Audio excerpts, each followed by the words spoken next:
नमस्कार, खबरों का पंचनामा में आपका स्वागत है। मैं हूं आपके साथ अंशिका। हम लेकर आए हैं देश दुनिया की 5 बड़ी खबरें, जिनके विश्लेषण के लिए मेरे साथ स्टूडियो में मौजूद हैं कैपिटल टीवी के editor in chief doctor Manish Kumar. Doctor साहब, बहुत बहुत स्वागत है। धन्यवाद। सबसे पहले नजर डालते हैं हेडलाइंस पर।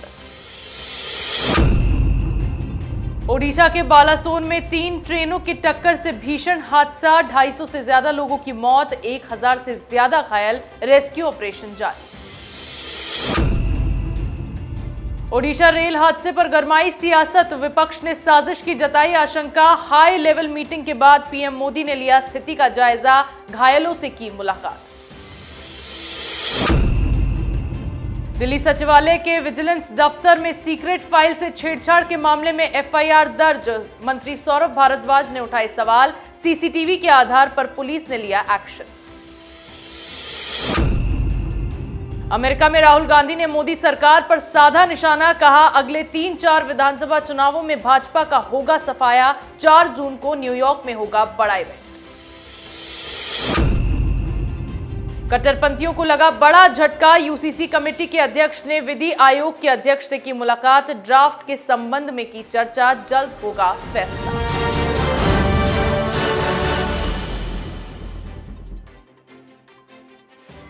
और खबरों की शुरुआत में बात करेंगे बालासोर ट्रेन हादसे की। ओडिशा के बालासोर में 3 ट्रेनों की टक्कर से इलाका दहल उठा है। हादसा इतना भीषण था कि ट्रेन की बोगियां दूर तक जा गिरी। इस दर्दनाक घटना में अब तक 250 से ज्यादा लोगों की मौत हो चुकी है और करीब 1000 से ज्यादा लोग घायल हुए हैं।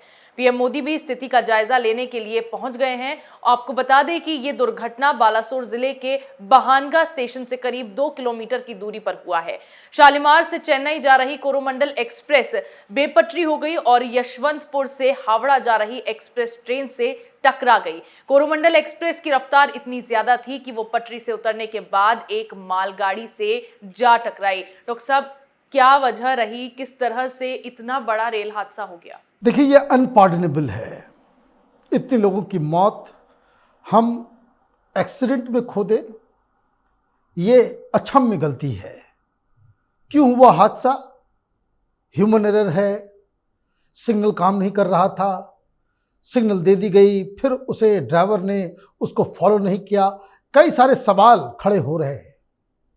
जांच से इसका पता चलेगा। लेकिन ये आज के ज़माने में हम ढंग का उस तरह का सिस्टम नहीं अगर हम रख सकते हैं कि जिससे इस तरह के हादसे को रोका जा सके, तो ये तो बहुत ही पैथेटिक कंडीशन है। लोगों की जानें गई हैं, उनके साथ पूरे देश की संवेदना है, देश दहल गया है। इस तरह की घटनाओं से सिस्टम के ऊपर विश्वास उठता है। 3 गाड़ियां एक साथ एक जगह पे कोलाइड कर रही हैं।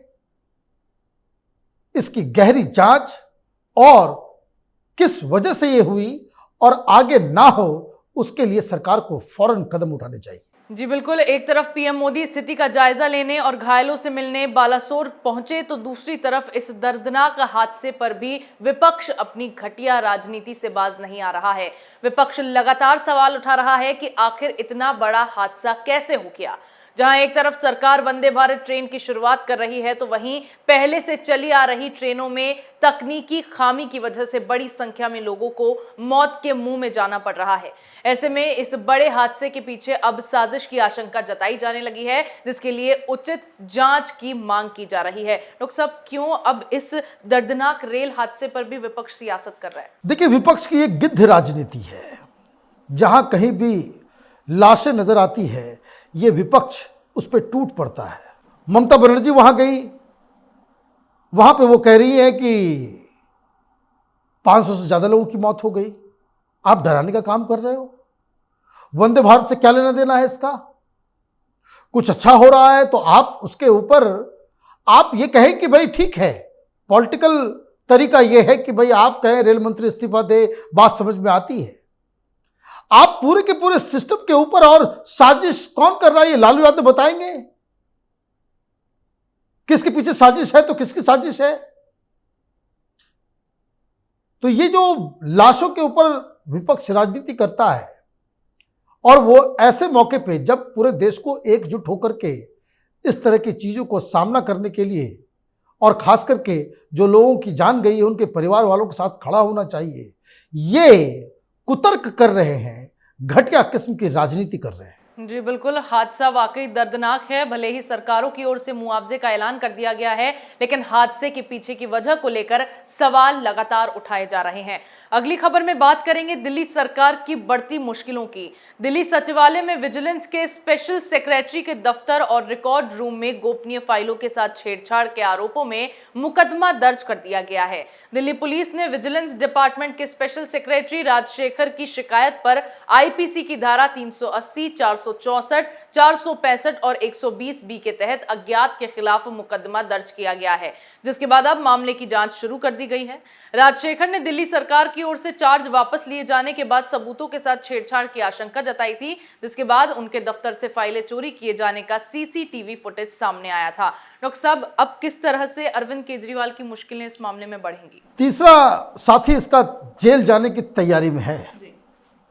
सौरभ भारद्वाज वो मंत्री हैं, इसके दो केसेस हुए हैं। एक केस विजिलेंस के स्पेशल सेक्रेटरी राजशेखर के ऑफिस से दस्तावेज को चुराने का, फोटोकॉपी कराने का, और दूसरा राजशेखर के ऊपर जो चार्जेस लगाए गए कि ये एक्सटॉर्शन रैकेट चलाया जा रहा है, उसमें जो शिकायत करता है, जिस वकील ने शिकायत की, उसने एक एनजीओ का नाम लिया। वो एनजीओ वाले ने साफ आकर कह दिया कि न लेटर हेड हमारा है, न शिकायत हमारी है। तो मतलब अरविंद केजरीवाल और उसकी सरकार ये चोरी और सीनाजोरी का खेल खेल रहे हैं, और इन दोनों केसेस में जो निशाने पे है वो है सौरभ भारद्वाज। मतलब ये कि सत्येंद्र जैन, मनीष सिसोदिया, उसके बाद सौरभ भारद्वाज का नंबर लग गया है। जी बिल्कुल, मामले में जांच शुरू कर दी गई है और जल्द ही इसका खुलासा किया जाएगा कि किसने फाइलों के साथ छेड़छाड़ की थी। आगे बात करेंगे अमेरिका में राहुल के कार्यक्रम की। कांग्रेस नेता राहुल गांधी का विदेशी दौरा हमेशा भारत की राजनीति में उफान लेकर आता है। अब वो अमेरिका की यात्रा पर हैं। यहाँ उन्होंने कभी पीएम मोदी को निशाना बनाया तो कभी उनकी पार्टी पर हमला बोला है। ऐसे ही उन्होंने बड़ा बयान देते हुए कहा कि मैं भविष्यवाणी कर सकता हूं कि अगले 3-4 विधानसभा चुनावों में कांग्रेस भाजपा का सफाया कर देगी। अब 4 जून को राहुल गांधी न्यूयॉर्क के बड़े इवेंट में भारतीय मूल के लोगों को संबोधित करेंगे। डॉक्टर साहब, 4 जून को बड़ा इवेंट न्यूयॉर्क में होने वाला है, क्या फिर से राहुल गांधी पीएम मोदी पर निशाना साधेंगे? देखिए, जो ऐलान उन्होंने किया है उससे भारतीय जनता पार्टी कम और विपक्षियों को ज्यादा डर लग रहा है। उन्होंने कहा कि अगला 3-4 जो विधानसभा के चुनाव होंगे उसमें भारतीय जनता पार्टी हारेगी, तो जीतेगा कौन? 3 जगहों पे जहां जहां चुनाव होने हैं वो राजस्थान है, मध्य प्रदेश है और छत्तीसगढ़ है। वहां विपक्ष की कोई दूसरी पार्टियां नहीं है, सिर्फ सीधे की लड़ाई है बीजेपी वर्सेस कांग्रेस। और उन्होंने क्या कहा कि मोदी को हम हरा देंगे। तो मोदी को निपटने के लिए कांग्रेस पार्टी अकेली काफी है, यही संदेश है इस स्टेटमेंट का।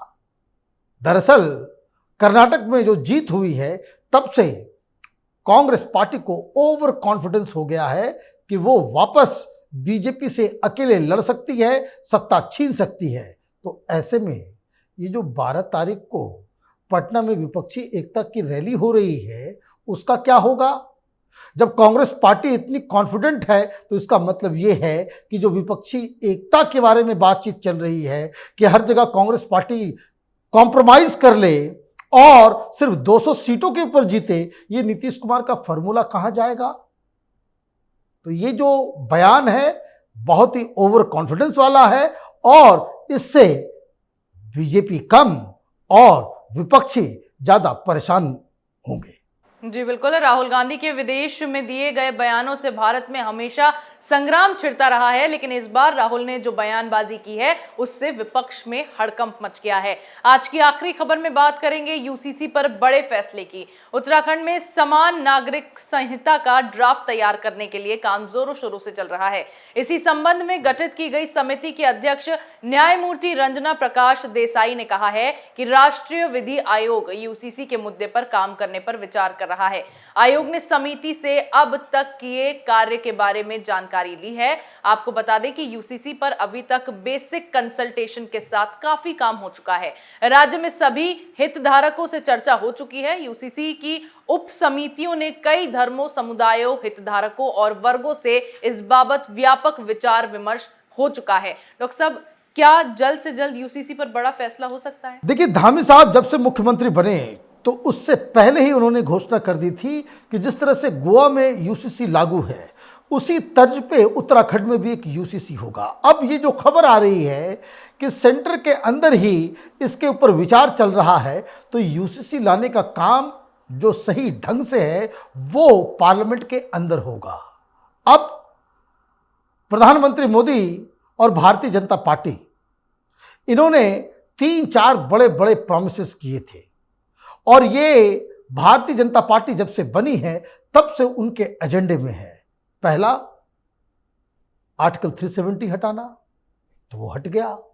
दूसरा, राम मंदिर बनवाना, तो वो बन रहा है, उसका उद्घाटन भी जनवरी 2024 में होगा। और तीसरा जो सबसे अहम है वो यूनिफॉर्म सिविल कोड है। मामला ऑलरेडी सुप्रीम कोर्ट के अंदर है, जिसमें मोदी सरकार ने कहा है कि हम इसके ऊपर कोई जल्द बड़ा फैसला लेकर के आ रहे हैं। और जो जानकारी मिल रही है वो ये कि अगले सेशन के अंदर यूनिफॉर्म सिविल कोड के ऊपर भारतीय जनता पार्टी कानून लेकर के आ सकती है। तो ये वाकई एक बड़ा फैसला होगा और 2024 के चुनाव में ये सबसे अहम मुद्दा बनकर उभरेगा। जी बिल्कुल, यूसीसी पर इस बड़ी खबर से कट्टरपंथियों को फिर से मिर्ची लगना शुरू हो गई है। देश दुनिया की तमाम बड़ी खबरों पर हमारे साथ आपके विश्लेषण के लिए बहुत बहुत धन्यवाद। धन्यवाद। खबरों का पंचनामा में मेरे साथ आज इतना ही। अगर आपको हमारे वीडियो पसंद आया हो तो इसे लाइक करें, शेयर करें, कमेंट करें, साथ ही हमारे चैनल को सब्सक्राइब करना ना भूलें।